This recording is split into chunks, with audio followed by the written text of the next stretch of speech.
It's the end of 2013 and both the PS4 and the Xbox One aren't exactly swinging out of the gate. The best new titles it had to offer were games that are now forgotten, The Order 1886 or Ryse, Son of Rome. Aside from that, you could play games that were available on previous iterations of the hardware, not really a huge reason to shell out the big bucks. Now, that sounds silly to say today with the hindsight of modern classic after modern classic being released for the generation of hardware, but there was legitimately a point where people wondered what people are probably wondering right now about today's line of consoles. Is there going to be a game that makes us truly feel like we've jumped a generation of hardware? Or perhaps this was it? Was this simply the physical limit of what could be done with silicon? So it's no surprise that the reveal of No Man's Sky from indie studio Hello Games garnered so much attention. Revealed at the end of 2013, the premise was simple. It could be summed up with 3 words. Every planet procedural.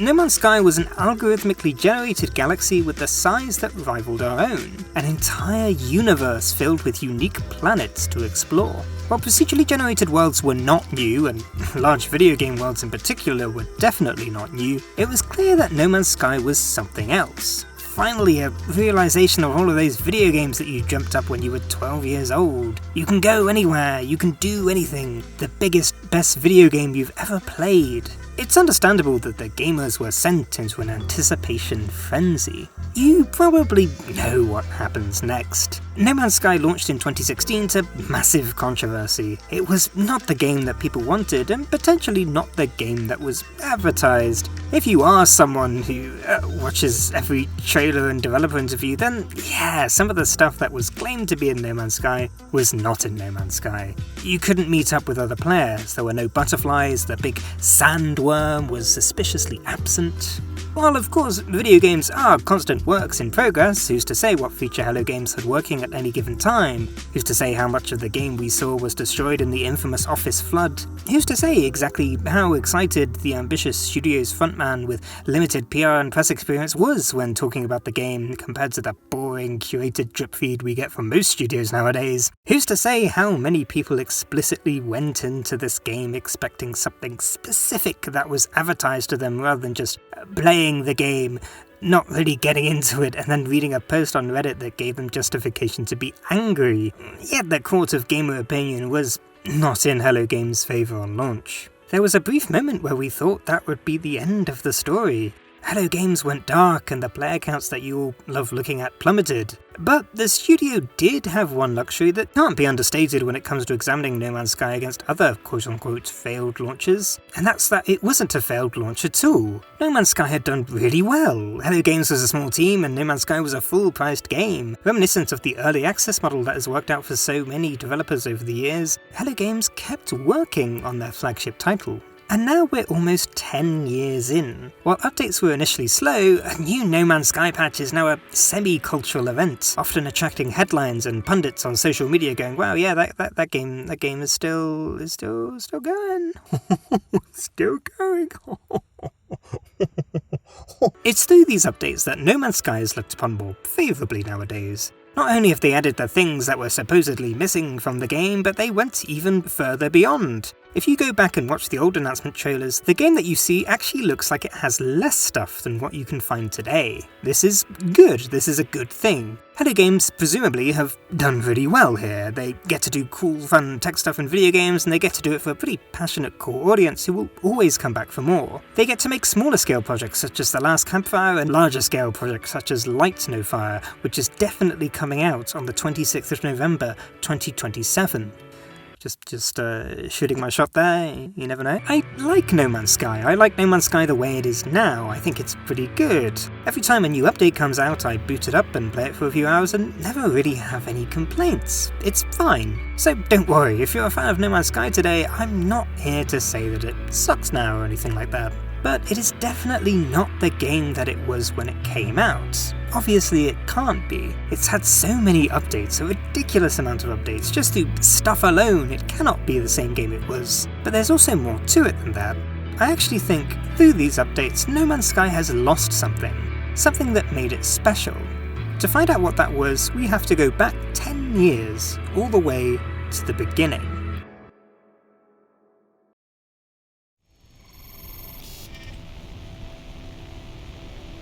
Multi-tool inlining Operational. User initialization sequence complete. It was actually quite simple. You found yourself on a planet, you explore that planet, you walk around and gather various resources. There's a smattering of ore nodes as well as objectives on each planet that give you small incremental upgrades. These are things that increase your mining speed, scanning speed, suit inventory. There are upgrades for your ship, there are new ships entirely. Now this probably doesn't sound particularly mind-blowing to a lot of you. Even back then, the survival crafting formula felt a little played out, and No Man's Sky was as incremental as you could get. A particular limitation placed on the player was their inventory. Despite being a universe filled with interesting elements and minerals to collect, you didn't have anywhere to put any of it. Progression in No Man's Sky was a slow, lonely trek across planets from point to point to point, eking out whatever meager upgrades you could.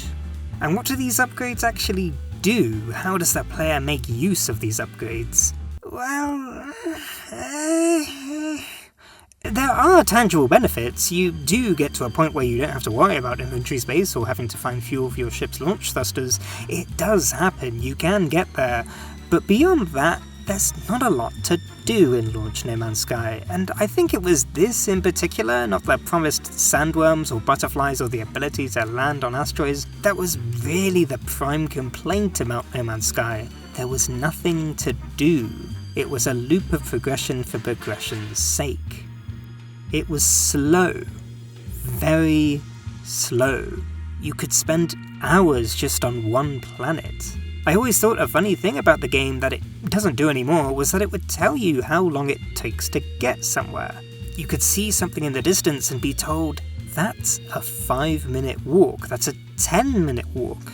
These were the scales that you were operating on. Everything in Launch No Man's Sky was far away. You often had to think about the physical space, the distance between stuff. Not just from point to point, but in the grand scheme of things. You had to think about where you parked your ship, whether you're going not just to trek to where you want to go, but to trek back. Or hope that you find a place where you can call your ship in remotely. The act of travel in Launch No Man's Sky was something that you had to think about. Hyperdrive fuel was not cheap, and trying to venture to the centre of the galaxy was something you had to commit to. No Man's Sky was a game about nomadic travel. Long distances meant leaving everything behind. There was no going back. It made these moments, these planets, these discoveries special. Entering a black hole was a choice, something you had to commit to. A one-way trip. What resulted was a game that, despite housing a huge, functionally infinite universe, was about introspection. It was about you and your place in this world. Knowing that nothing was out there means that you know nothing was out there. You are the only one of your kind, lost in a huge, empty universe. The aliens that speak to you do so in a strange language that you gradually decipher, word by word, and you are not them. They don't treat you like them. Launch No Man's Sky was one of the most lonely games I've ever played. With nothing to do but go from place to place engaged at a minimal level, you're not thinking about No Man's Sky, you're thinking about everything that isn't No Man's Sky. You're thinking about how isolated the alien outposts and space stations make you feel, in the same way that moving into a new place and a new city made you feel alone. You're thinking about how leaving this beautiful planet behind, this planet that lies in a sea of billions of other planets with the practical guarantee that you're never going to see it again, makes you feel sad in the same way that saying goodbye to a loved one is sad. Or you're thinking about what you're gonna have for dinner, it doesn't really matter. I previously called these games like Launch No Man's Sky, tranquil games. Games that facilitate this kind of thinking, where it's not really about the game, it's about you. It's like having a nice bath or going for a walk. It's a soft reset for your brain. And I'm not the only one who thought this about No Man's Sky on launch. Fellow Harry and Smoke Machine enthusiast H Bomber Guy made a positively shouty video about the game, offering contrast to a reviewersphere praising No Man's Sky on the amount of things and stuff that was or wasn't in it, and engaging with the game on a more emotional level. I felt lonely and adrift in an endless sea of stars and made to appreciate my smallness in the face of the unending nihilistic darkness of the cosmos! Not only is this game potentially not for everyone, if you like shooting lots of people in games, you might not like this, and, that's fair, I love shooting people in games. I want to shoot more people in games. Apparently they've made games where you shoot people now, where people don't like it if you shoot people. I'm not sure what that's about. But it also means that launch No Man's Sky might not be for you at a particular time. You have to be in the right headspace for this game. It would be silly for me to say I've played this game for hundreds of hours on end. It's just not that kind of experience. What it is a quiet, reflective meditation on your tiny existence and place within the universe. It is not like a lot of games I've played. Few other games can do this, and yet, patch after patch, this aspect of No Man's Sky has been gradually stripped away. No Man's Sky looks very different to the game that you've just heard me talk about and seen footage of. It's not like there was a particular patch that caused this shift to happen, but it's safe to say that through adding a lot of its new mechanics, No Man's Sky has lost this feeling that it had on launch. The most apparent change has been the shrinking of its universe. Not literally, of course, there were just as many planets as there were before, as more in fact, but travel in No Man's Sky is now trivial. We could take any example here. You now have walkers that make navigating the planet a breeze. You can call your ship from anywhere, meaning any track in any direction is self-assured. The upgrades to your suit and ships are easier to get, and resources are more abundant. Warp fuel is easier to create. Perhaps the most impactful change is that No Man's Sky is no longer nomadic. You can return. That feeling of leaving a planet behind, never to see it again, well, the game now has fast travel. There's fast travel points in all of the space stations in every system. What was previously a universe where travel was a thing that you did, an action that you put thought towards, is now navigating a user interface.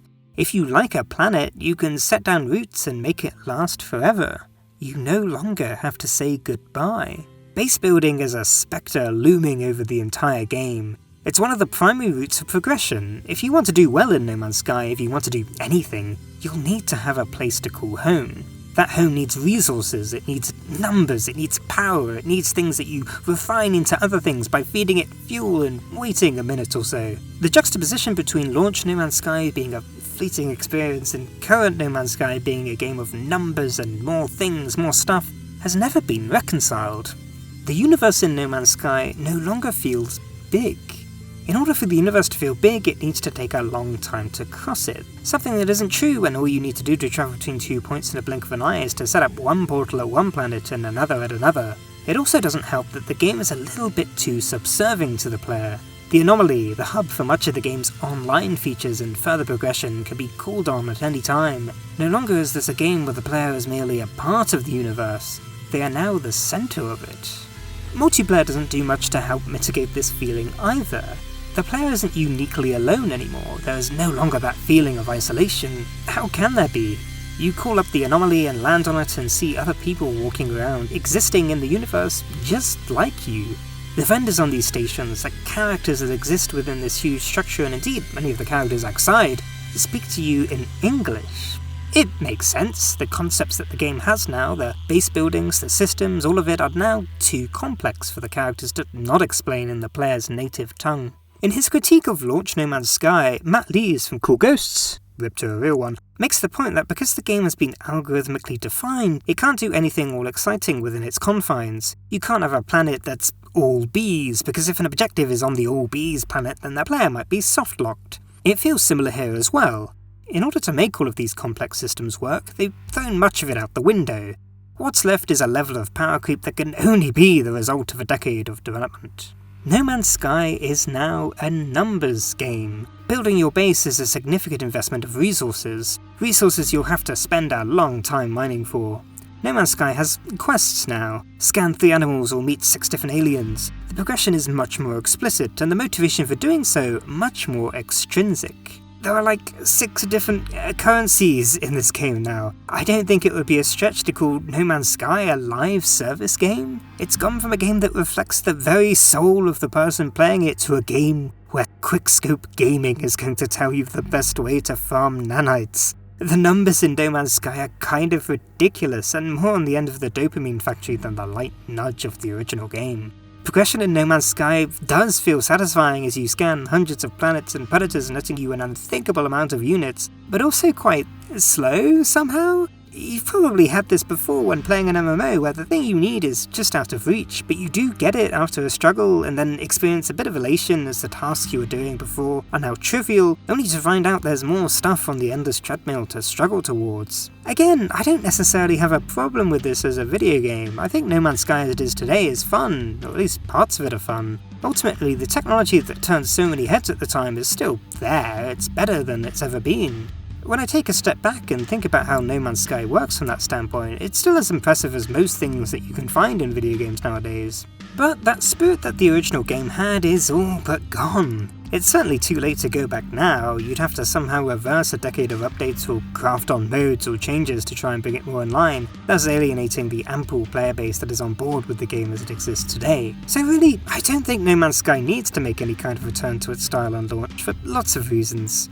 One is that we can just have our cake and eat it. The power of modders alongside the magic of Steam means that we can pick and choose whatever version of the game we want, all wrapped up in a handy little installer. If you've watched this video and want to experience what No Man's Sky was like back at launch, then it's pretty easy to do so. I'll link it below. Not only can you do that, but other games are picking this style back up too, though few in number, games that evoke this kind of introspection have existed long before No Man's Sky has done it, and will exist long after. Now, I'm burying the lead a little bit here as we come to the end, but the video that you're watching right now is actually a remake of my very first video from over 5 years ago, and I feel pretty good about how things have changed since then. No Man's Sky itself feels more comfortable with the game it actually is, and we now have the ability to easily go back and play older versions of the game, both things I couldn't have said before. Better still, even though it feels like AAA video games are unfortunately becoming more homogenized, indie games are still at the grindstone. Just this year, Cairn has been one of my favourites and hits pretty similar notes, but a particular highlight for me has been Dyson's Sphere program, a game that's also procedurally generated and set in space, set in a large universe, but it's a factory builder, yes, like Factorio, and it's a really good factory builder, but it's also breathtaking.